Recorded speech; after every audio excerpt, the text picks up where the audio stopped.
Hola y bienvenidos a Biografías que Inspiran. En el video de hoy, descenderemos a las profundidades de una de las historias de supervivencia más impresionantes y conmovedoras del siglo XX. La odisea de Antonio Tintín Vizintín y sus compañeros tras el trágico accidente aéreo de 1972 en los Andes. A través de relatos asombrosos y testimonios íntimos, exploraremos cómo Tintín y sus compañeros de equipo lucharon contra el extremo frío, el hambre y la desesperanza para mantener viva la llama de la esperanza y regresar con sus familias. Acompáñanos mientras descubrimos el poder indomable del espíritu humano ante la adversidad extrema. He perdido la esperanza más de una vez, sobre todo por la noche. Te enfrentas al baño de realidad que te dice: no puedes salir de aquí, es imposible, es horrible.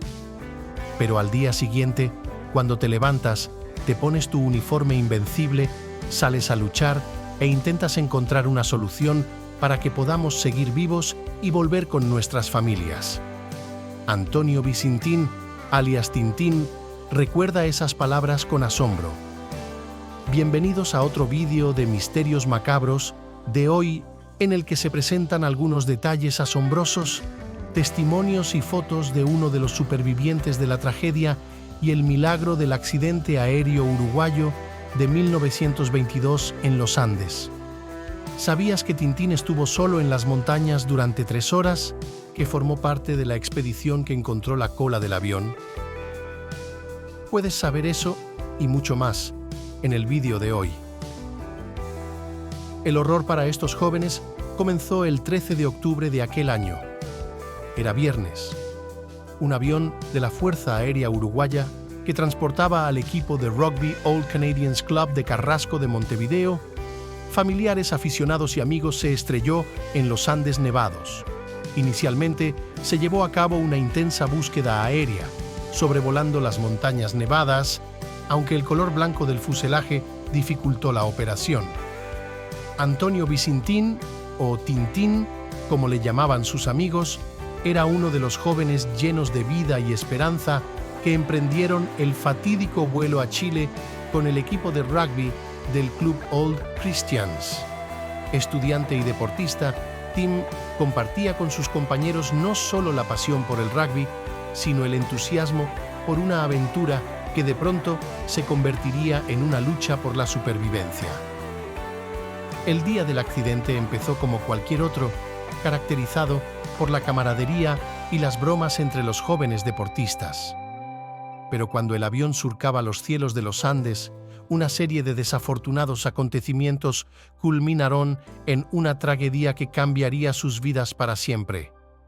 Cuando el avión se estrella en las remotas y desoladas montañas, Tim, como muchos de sus compañeros, recibe la nueva realidad con una mezcla de conmoción y desconcierto. Nunca olvidaré el momento del impacto, recordaría Tim más tarde. Todo sucedió muy rápido y de repente estábamos luchando por sobrevivir en medio de la nada. Los primeros días tras el accidente fueron caóticos. Tim y los demás supervivientes tuvieron que hacer frente al frío extremo, la falta de alimentos y la incertidumbre de ser rescatados. Nos dimos cuenta de que teníamos que organizarnos para sobrevivir, cuenta Tim. Cada uno de nosotros tenía que aportar lo que pudiera, ya fuera fuerza física, conocimientos médicos o simplemente moral. Tim desempeñó un papel crucial en los primeros días, ayudando a mantener al grupo contento y participando activamente en la búsqueda de soluciones a los problemas más acuciantes. Intentamos mantenernos ocupados, explica. Construimos refugios, trajimos agua, cualquier cosa que tuviera sentido. A medida que pasaban los días y se desvanecía la esperanza de un rescate inmediato, Tim y sus compañeros se enfrentaron a la dura realidad de su situación. La decisión de recurrir a medidas extremas para sobrevivir dio una profunda huella en Tim. Fue el momento más duro, admite. Pero estábamos decididos a sobrevivir contra viento y marea. Encuentran una pequeña radio de transistores encajada entre 2 asientos del avión. Roy Harley improvisó una larga antena con un cable eléctrico del avión donde escucharon las noticias de su accidente. En su 11º día en las montañas, escuchó la noticia de que se había suspendido la búsqueda y se daba por muertas a las víctimas. Los demás, que se habían reunido en torno a Roy, empezaron a lamentarse y a rezar, todos menos Nando Parado, que miraba tranquilamente las montañas que se elevaban hacia el oeste. Gustavo Nikolic salió del avión y cuando vio sus caras, supo lo que habían oído. Nikolic trepó por el agujero en la pared de maletas y camisetas de rugby, se agachó a la entrada del oscuro túnel y clavó la mirada en los tristes rostros que le observaban. «Hola, chicos», llamó. «Acabamos de oír buenas noticias por la radio, han suspendido la búsqueda». El silencio reinó en el abarrotado avión. Cuando la desesperanza de la situación les envolvió, gritaron: «¿Qué demonios son esas buenas noticias?». Paez gritó enfadado a Nikolic. «Porque eso significa», dijo Nikolic, «que nos vamos a quedar solos». El coraje de este hombre impidió que el grupo se viera abrumado por la avalancha de desesperación absoluta. Esto dejó a los supervivientes en un punto muerto y solos. Milagrosamente, algunos sobrevivieron, pero no fue fácil. Durante 72 días tuvieron que luchar contra todo tipo de adversidades: muerte, frío extremo, inanición e incluso una avalancha. Cuando se les acabó la comida, chocolatinas y poco más, no tuvieron más remedio que recurrir a la antropofagia y comerse los cadáveres de sus amigos y familiares. Solo sobrevivieron 16 personas. Los supervivientes tenían muy poco que comer. Encontraron 8 chocolatinas, 3 botes de mermelada, una lata de mejillones, una lata de almendras, algunos dátiles, pastas, ciruelas pasas y varias botellas de vino. Las escasas provisiones estaban racionadas, pero solo duraron una semana. Como los supervivientes sabían que los intentos de rescate habían terminado y que corrían el riesgo de morir de hambre, se tomaron la libertad de utilizar sus cuerpos como alimento en caso de muerte. Como no había otra alternativa, los supervivientes consumieron los cuerpos de sus amigos y familiares fallecidos. Cuando nos dijeron que la única forma de sobrevivir era comernos a nuestros compañeros muertos, fue un duro golpe. Fue muy difícil hacerlo e integrarse. Fue muy difícil. Estábamos rompiendo un tabú, haciendo algo que nos pedían por primera vez. Algo tan serio como eso, pero era la única manera de seguir vivos. Si no, habríamos muerto todos. Cuando las cosas te llevan al final, tienes que tomar una decisión en ese momento. La tomas, sigues adelante y continúas. Dice Tintín sobre una de las decisiones más difíciles de esta experiencia. Y continúa. Encima, teníamos que estar a 3.600 metros a 40 grados bajo cero y en las condiciones en las que estábamos para poder cuestionarnos lo que estábamos haciendo. Tengo la conciencia muy tranquila, no hemos hecho daño a nadie, es algo completamente inusual. Así nos lo tomamos y así lo afrontamos. La decisión de recurrir a los devoradores de hombres para sobrevivir en los despiadados Andes fue un punto de inflexión para Antonio Tintín, Visintín y sus socios. Ante la perspectiva de morir de hambre en un aislamiento extremo, esta decisión se convierte en su última esperanza de seguir con vida hasta que sean rescatados. Para Tim, como para los demás, el debate interno y colectivo sobre semejante paso fue muy controvertido. Nos enfrentábamos a una elección impensable, decía en el contexto de su experiencia compartida. Era un dilema moral y ético que desafiaba todo lo que sabíamos y creíamos. Los supervivientes tomaron la decisión con una mezcla de desesperación y pragmatismo, movidos por el instinto de supervivencia. Para ellos, era una forma de honrar a sus amigos y compañeros que habían perdido la vida y de dar sentido a su tragedia. Era una cuestión de supervivencia, justificaría Tintín, un contrato sombrío, pero necesario en las circunstancias más desesperadas. Este acto de supervivencia se llevó a cabo con profundo respeto y solemnidad. Los supervivientes reflexionaron juntos y se dieron cuenta de la magnitud de su decisión. En ese momento nos unimos, podría decir Tintín, compartimos el peso de nuestra decisión y nos dimos cuenta de su importancia e implicaciones. La experiencia de la antropofagía se convirtió en un recuerdo que Tintín y los demás llevaban consigo y que les dejó una huella indeleble.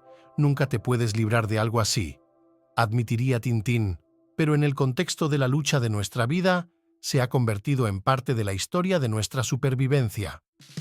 En años posteriores, cuando contaban su historia, Tintín y los supervivientes hacían hincapié en la humanidad y la desesperación que había detrás de su decisión. ¿Fue un acto de supervivencia en las condiciones más extremas imaginables?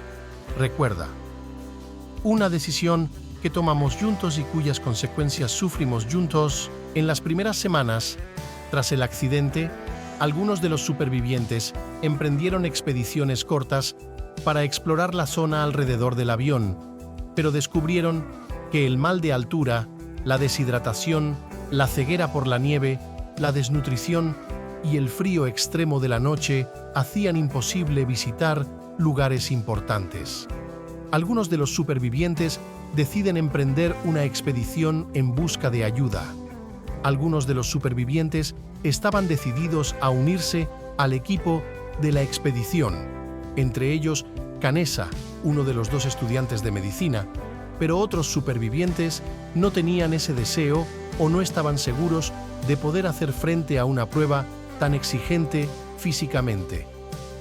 Numa Turcati y Antonio Visintin fueron elegidos para acompañar a Canessa y Parado, pero la pierna herida de Turcati se infectó y no pudo unirse a la expedición.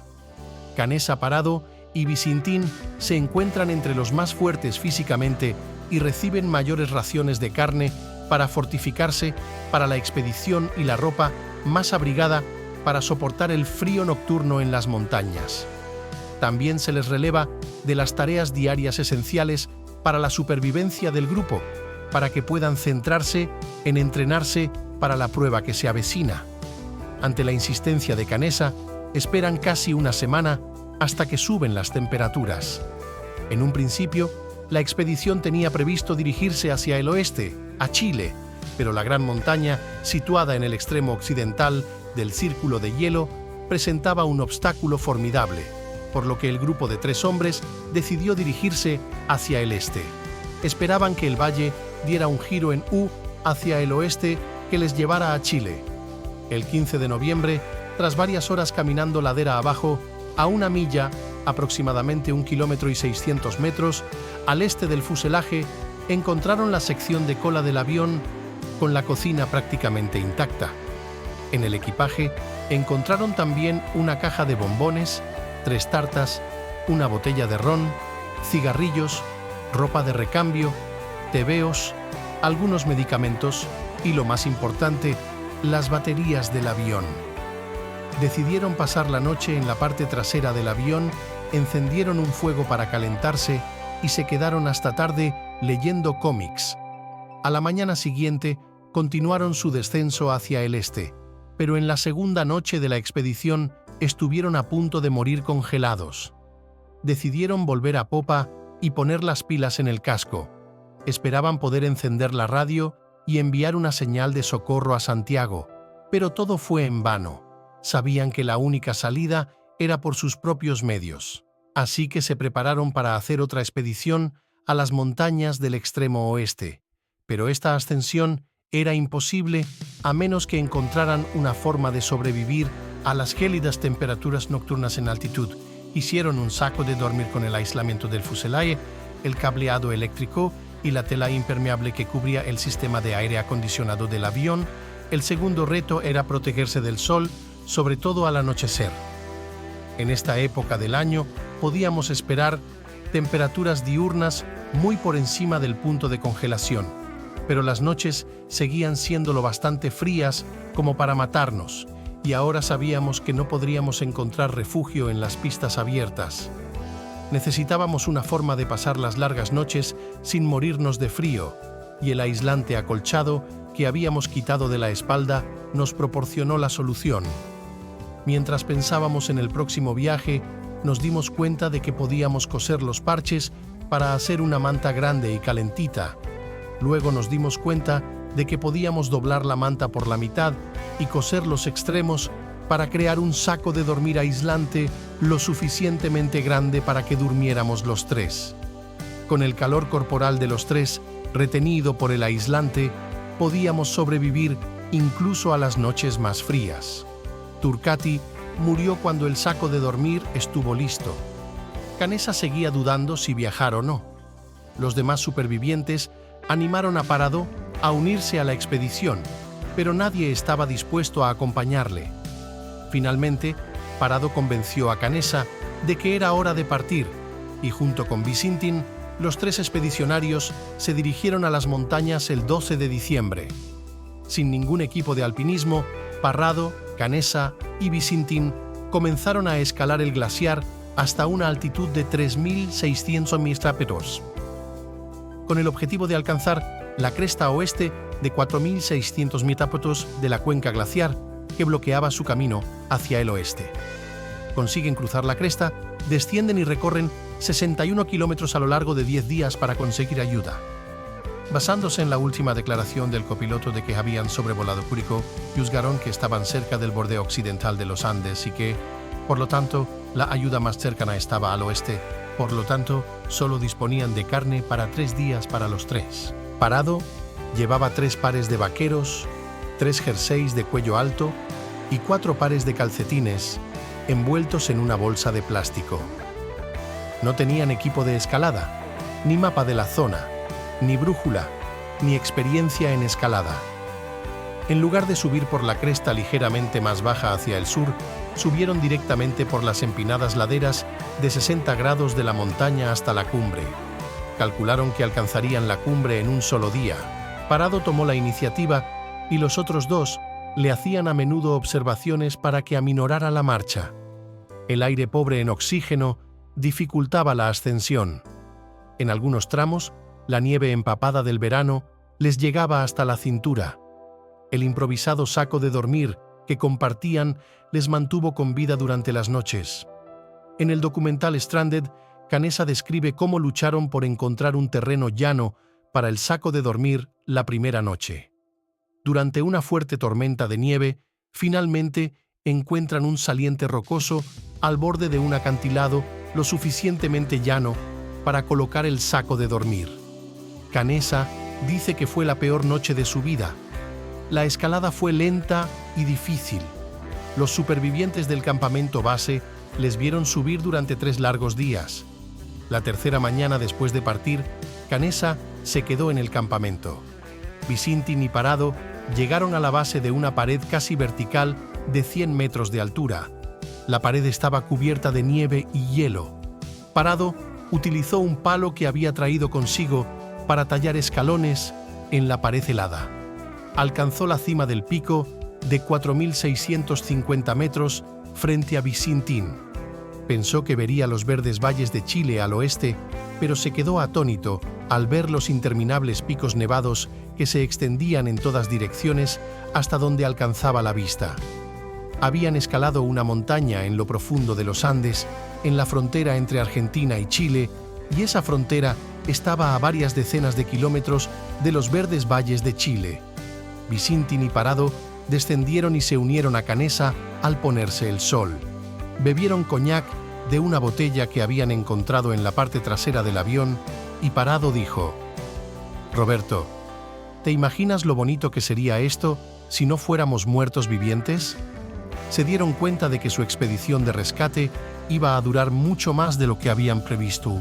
Como se les había acabado la comida, Visintin se ofreció a volver al campamento base para guardar comida para los otros dos y así poder terminar su viaje y conseguir ayuda. El viaje de vuelta de Visintin fue todo cuesta abajo y utilizó un asiento de avión como trineo improvisado para volver al campo base en 1 hora.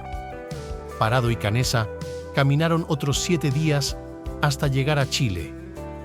Llegaron al estrecho valle que Parado había visto desde la cima de la montaña, donde encontraron el nacimiento del río San José, que desemboca en el río Portillo, que a su vez desemboca en el río Azufre en los Maitenes. Continúan descendiendo por el río hasta que encuentran ayuda y rescatan a los supervivientes que quedan. Tintín es sin duda uno de los héroes y el impulsor del rescate de varios de sus compañeros y de él mismo.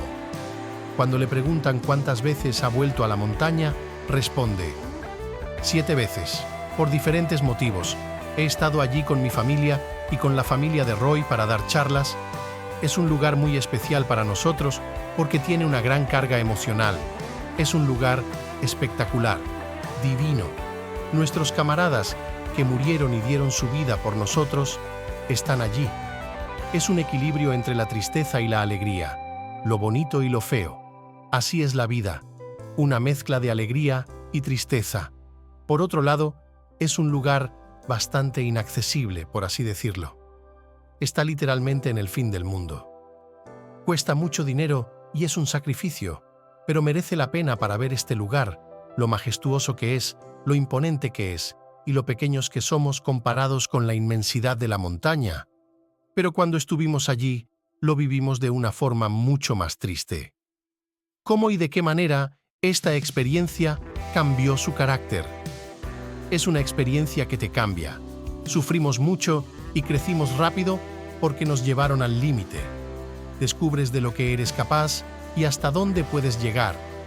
Esa es la fuerza de una persona que lucha contra la adversidad. A los 19 años aprendes lo máximo que puedes dar, los límites del dolor, del sufrimiento, de la frialdad. Llegas a tu máximo. Esa es la diferencia entre las personas que no han experimentado la montaña. Sabes dónde están tus límites, cuándo puedes alcanzarlos y de lo que eres capaz y de lo que no. ¿Cómo se sintió la primera vez que subió a un avión? Estaba un poco nerviosa. Instintivamente me puse en posición de patada en ciertos momentos en los que notaba las hélices, cuando el avión empezaba a girar o cuando iba a aterrizar. Pero son cosas que se superan. Si la vida te hace viajar en avión, las superas. ¿Mantiene el contacto con otros supervivientes? Sí, todos seguimos en contacto. Pedro Algorta vive en Buenos Aires. Los demás y yo nos vemos en supermercados, en casamientos, caminando por los barrios de Montevideo. Nos vemos muy seguido en distintas ocasiones. ¿Celebran de alguna manera el Día del Salvador? Sí, cada 22 de diciembre es un acontecimiento muy importante para nosotros. A partir de ese momento, recuperamos nuestras vidas y estamos de nuevo con nuestras familias. Eso fue lo más importante y el leitmotiv para salir de la montaña. Además del factor suerte, ¿qué más influyó en su supervivencia? Creo que sin duda influyeron 2 cosas. En primer lugar, la capacidad de sufrir, la capacidad de soportar cosas, y en segundo lugar, creo que la obediencia también fue muy importante para nuestras vidas en las cordilleras. No era producto de la casualidad, sino del esfuerzo, de la disciplina, los 2 pilares en los que se basaba todo lo que nos pasaba y que éramos capaces de soportar independientemente de todas las otras virtudes que pudieran aparecer en ese momento, como la amistad, el amor, la hermandad, todas las cosas que aparecen en los momentos más críticos de una persona. ¿En qué momento tuvo más miedo? Quizá la avalancha fue uno de los momentos más duros después de la caída. Lo demás se había acabado. Ya no había miedos porque no quedaba nadie que pudiera hacerte daño. Solo tenías que seguir adelante. Uno de los momentos más desesperantes fue sin duda el primer impacto del accidente. El fuerte impacto contra la montaña, seguido de la confusión y el caos, marcó el comienzo de su calvario. El choque con la realidad, la constatación de que estábamos solos y aislados en una de las regiones más inhóspitas de la Tierra, fue devastador. Podría haber dicho Tintín, haciéndose eco del sentimiento colectivo de los supervivientes. La decisión de recurrir a la antropofagia para sobrevivir fue otro momento de profunda desesperación. Enfrentarse a esa decisión, discutirla entre ellos y finalmente aceptarla como única forma de sobrevivir fue un proceso emocionalmente desgarrador. Enfrentarnos a esa decisión nos llevó al límite de nuestra moralidad y humanidad, diría Tintín, subrayando la gravedad de la situación. Quedarnos sin esperanzas de rescate, sobre todo después de oír por la radio que se había suspendido la búsqueda, sumió al grupo en la desesperación. Ese momento fue uno de los más profundos, dice Tintín. La sensación de que incluso el mundo se había rendido con nosotros nos llenó de una desesperación inconmensurable. La lucha constante contra el hambre, el frío extremo y las enfermedades fue también uno de los retos más difíciles. Cada día era una lucha por sobrevivir, por mantener viva la chispa de la esperanza, pudo haber dicho Tintín para ilustrar la lucha diaria por sobrevivir. Intentaba hacer algo durante el día. ¿Cuál era su papel en el grupo? Junto con Roberto y Nando, yo era uno de los miembros de la expedición y teníamos nuestras tareas. Buscábamos la popa, traíamos las pilas para la radio, encontrábamos el material para el saco de dormir, llevábamos cigarrillos y ropa de lana al avión. Estábamos bastante ocupados con todo eso. Hicimos muchas expediciones, hasta la última en la que escalamos la montaña del oeste que nos impedía llegar a Chile. Llegué a la cima y como estaba tan cansado, Roberto y Nando me dijeron que volviera, y volví. De hecho, fui la única de todo el grupo que estuvo sola en la montaña durante al menos 3 horas, cuando Nando Parado y Roberto Canessa decidieron ir en busca de ayuda. Llevaban 10 días fuera. ¿Pensaron alguna vez que habían muerto en el intento? En realidad, Roberto y Nando estuvieron allí 7 días, porque estuvieron conmigo 3 días y los otros 7 viajaron solos. Después de 7 días pensamos en intentar algo, un plan B, seguir la corriente del río, del agua, como habíamos hecho en nuestras primeras expediciones. Se había elaborado todo un plan y ese era el tiempo que necesitábamos para llegar. En los días posteriores a la salida de Parado y Canessa en busca de ayuda, Tim y los demás supervivientes se enfrentaron al mayor reto de sus vidas. Cada día era una mezcla de esperanza y desesperación mientras se aferraban a la creencia de que sus compañeros encontrarían ayuda. La vida en el campo de supervivientes se caracteriza por la rutina. Se asignaban tareas, se mantenían los refugios y se gestionaban los escasos suministros con la máxima eficacia. Cada uno de nosotros tenía un papel que desempeñar, dijo Tintín más tarde, reflexionando sobre aquellos días. Era nuestra forma de mantener la cordura y no perder la esperanza. El espíritu de equipo y la solidaridad que Tintín había experimentado en el campo de rugby se convirtieron en la piedra angular de su supervivencia en los Andes. Aprendimos a confiar los unos en los otros de una forma que nunca habríamos imaginado, afirma. En las condiciones más adversas, descubrimos la fuerza de nuestra unión. Cuando por fin llegó la salvación, tras días de agónica espera, la emoción entre los supervivientes fue indescriptible. El sonido de los helicópteros fue lo más hermoso que habíamos oído nunca, dijo Tintín. Fue un momento de pura alegría, una confirmación de que nuestra lucha por sobrevivir había merecido la pena. ¿Cómo era Tintín antes del accidente? Antes de que el destino lo llevara a las heladas cumbres de los Andes, Antonio Visintín era un joven divertido conocido entre sus amigos y familiares por su espíritu amistoso y aventurero. Como estudiante en Montevideo, su vida estaba llena de las preocupaciones y alegrías típicas de la juventud: universidad, deportes, amigos y sueños para el futuro. Tintín, como le llamaban cariñosamente, era un excelente jugador de rugby, deporte que no solo le inspiró, sino que le inculcó valores como el trabajo en equipo, la disciplina y la resistencia. Estos valores serían más tarde fundamentales para su supervivencia y la de sus compañeros de equipo en condiciones extremas. Aparte del rugby, Tintín tenía una curiosidad innata por el mundo que le rodeaba.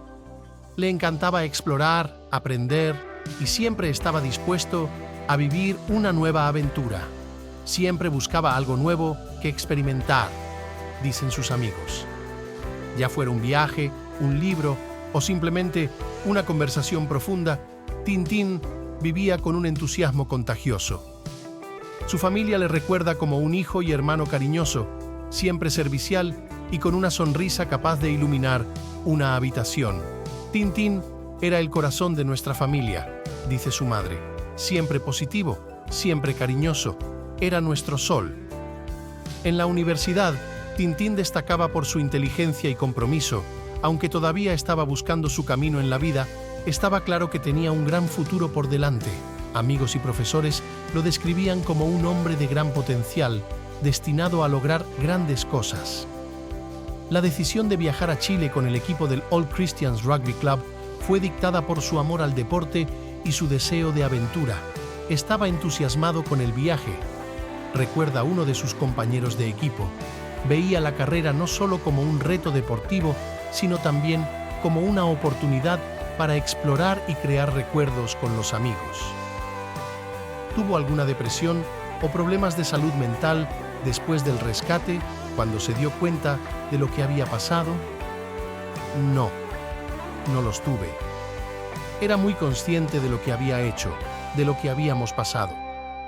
Estábamos muy contentos de volver con nuestras familias, con todo lo que teníamos en casa y la alegría de que te reconocieran y saber que habías sobrevivido, pero no le dimos mucha importancia ni más dimensión de la que realmente tenía. Y así, la vida sigue y tienes que lidiar con ello. Es parte de mi vida, pero solo parte. No es toda mi vida. Ahora vivo con mi mujer, tengo 2 hijos, 3 nietos, y eso es lo mejor y lo más satisfactorio de todo el asunto. El regreso a la civilización fue devastador para Tintín.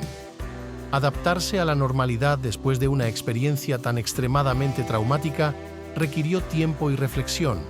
Fue un proceso lento volver a la vida cotidiana, admite.